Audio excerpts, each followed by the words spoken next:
President Trump said a couple of weeks ago that he would withhold wildfire aid for Los Angeles unless California adopts a strict voter ID requirement. Conditions you're going to push for aid.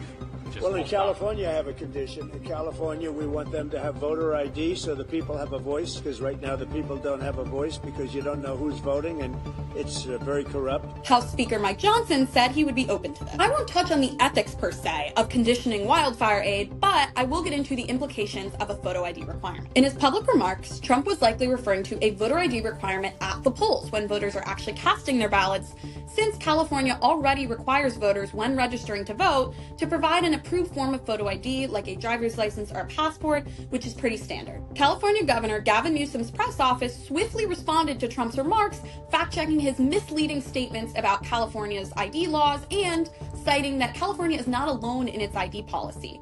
15 other states also don't require a voter ID at the polls, including 2 states that voted for Trump, Nevada and Pennsylvania. Many Republicans across the country have pushed voter ID requirements to tamp down on non-citizen voting, which many of them claim is a massive threat to U.S. elections. However, non-citizen voting is already illegal under federal statute, and it's exceedingly rare. Implementing this requirement wouldn't just prevent non-citizens from voting, it could also prevent eligible voters from casting ballots who don't have access to a valid photo ID.